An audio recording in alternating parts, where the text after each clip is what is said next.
ডালের খুবই মুখরোচক একটি খাবার। ২ রকম ডাল মিলিয়ে খুবই সুন্দর একটি রেসিপি তৈরি করা হয়েছে। আর সম্পূর্ণ ভিডিওটি দেখার অনুরোধ রইল। আসসালামু আলাইকুম, যে যেখান থেকে দেখছেন এবং দেখবেন আমার ভিডিওটি অবশ্যই সম্পূর্ণ ভিডিওটি দেখবেন এবং সবার মাঝে ছড়িয়ে দিবেন শেয়ারের মাধ্যমে। তো আমি ২ রকম ডাল নিব এখানে, মসুরির ডাল এবং মুগ ডাল। মুগ ডালটা আমি ১ কেজি হোক আর ২ কেজি হোক আমি আগে থেকেই ভেজে রেখে দেই। যাই হোক, আমি অল্প পরিমাণে নিলাম, যেহেতু আমি আমাদের ফ্যামিলি মেম্বার অনেক কম। আপনারা আপনাদের ফ্যামিলি মেম্বার অনুযায়ী নেবেন, যেহেতু ডালটা অনেক ঘন হয়ে যায়। আমি অল্প পরিমাণ নিলাম। ডালটা অনেকক্ষণ ভিজিয়ে রেখেছিলাম, তারপর হচ্ছে ভালো মতো ধুয়ে আমি ডালটাকে ব্লেন্ড করলাম কাঁচামরিচ, পেঁয়াজ এবং রসুন দিয়ে। তারপরে হচ্ছে আমি সব রকম মশলা পানি ব্লেন্ড করার পরে আমি মশলাগুলো অ্যাড করব। হলুদের গুঁড়ো, মরিচের গুঁড়ো, তারপর হচ্ছে পরিমাণ মতো লবণ। এখানে আমি আদা রসুন পেস্ট আমি দিয়েছি, তবে ক্লিপটা দিতে ভুলে গিয়েছি। যাই হোক, আপনারা আদা রসুন পেস্ট দিবেন।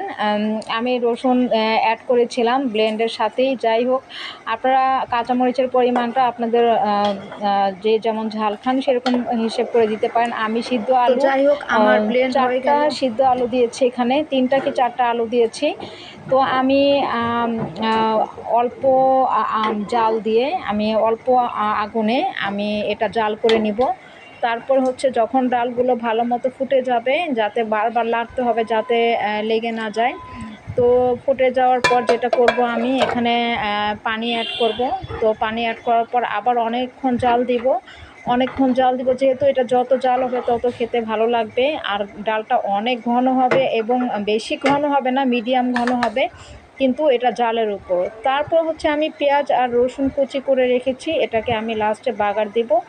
তো এখানে আমি অ্যাড করলাম ভাজা জিরের গুঁড়ো আর হোমমেড গরম মশলা। এখানে সব রকম মশলা আছে, জয়ফল জয়ত্রী থেকে শুরু করে সব ধরনের মশলা। এটাতে দেওয়ার কারণ হচ্ছে এটার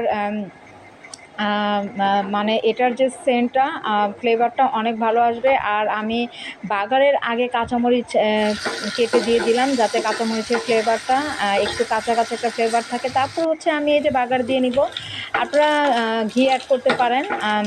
আমার হাতের কাছে ঘি ছিল না, আমি তেল দিয়ে বাগার দিয়ে নিলাম। একটা হালিমের মতো একটা ফ্লেভার আসে, খুবই মজার, খুবই আমি আপনারা ট্রাই করে দেখতে পারেন বাড়িতে।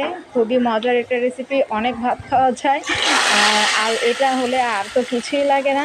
অবশ্যই আপনারা ট্রাই করবেন। সম্পূর্ণ ভিডিওটি কমেন্ট করে জানাবেন কেমন হয়েছে। আপনারা অবশ্যই বাসায় ট্রাই করবেন এবং সবার মাঝে ছড়িয়ে দিবেন। আজকে এই পর্যন্ত। আল্লাহ হাফেজ। আরেকটি রেসিপি নিয়ে আবার হাজির হয়ে যাব আপনাদের পাশে। তো এই তো মজাদার একটি রেসিপি তৈরি হয়ে গেল, খুবই ইয়াম্মি ছিল। আজকে এই পর্যন্তই।